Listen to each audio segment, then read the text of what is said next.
abo nibo bantu abashemeye kuba babanza traininga abacara abagurusi eminyeto babatakatungire sente zo kugira ngo bazitunga babe already bine business iba kuzakora ningo mwoga okuba kuzakora hati doreba nkechi twantugamba sometimes umwe programs abantu bazirushinga hati bachitorana group bangabura kuteka yogwire kuza kurebe kiba kuzakora no kuza kucha proving ujuke mbamba kozesa ba counselors abako bari umucyange cyo abo kumanya abantu abo konka meno muntu wishoke umwe sometimes na no bazaho arayitwa betwika turiyo turambure ebyo bine bya web ukikayo apanga abantu abareta batiza amatafari bagatekaho ugareba ngo amatafari agataterwaho barunda ko muntu atandika kwatitaka ngo gurwe tukoze ureba ngo ikiruyare cyabe cyempangisana but hariyo testimonies nungi ezabacara abihiremo amaju abakushomesa abana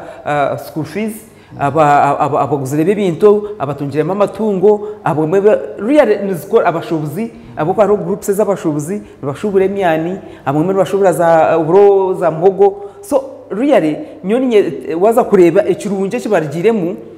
ni cyangwa munonga okushira kuba kujyotereka tuzubake kandi it's like a revolving fund now zikagumamo so kandi abakazi bashashura munonga mbaraka kuzigarirayo ekizubu ekibe kirumu n'ekiminyeto iminyeto ne migrating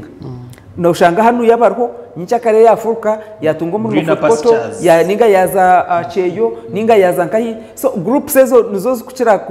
kutegategana namu konka abandi bariyo hari yabaguze za boda bakatandikana boda emwe hata basya boda ina so noreba ngo abo bar focused bariyo ndakora so nyoni nyesiga ngo eze sente nizbazayamba abantu bitu abamana make kureba ngo bayibisaho kandi bagire entasya manya abantu babine entasya na nihangando baritebikine so naneze za UDC ekingumanya ngo the challenge erho process Uganda Development Corporation yes UDC nano biza kweza Uganda Development Bank process yo kuzitunga ejo niyo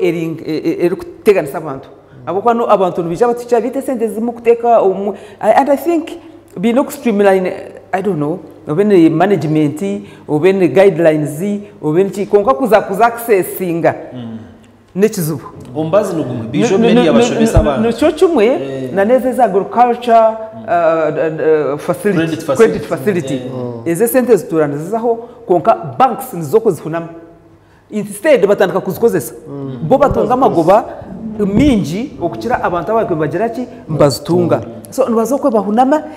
abahinji babura kuza accessinga batekaho kwa kuruzo so nyoni nyesiga ngo okusensitizinga abantu na no kuba kubasa kuzitunga na okureba ngo banka batekaho government yakoraga na banka okureba ngo abantu bagonje cyo president yiziro mu bya parish development mode atinkwe namuze kushare nushunemwe aha abantu banje bantu bihaye sente rachika kubi ezezi bayimba bashara wo neza bank so nyoni yesiga ngo eze sente za kuya Uganda okutransforminga abantu bitu bakazana mu za businesses zabo abemyoga bakakora kandi tukateka monitoring system abantu bakamanya waka sente tuka okurya nako kukora kakakugobesa kandi ukakora esente za kubisaho neka yawe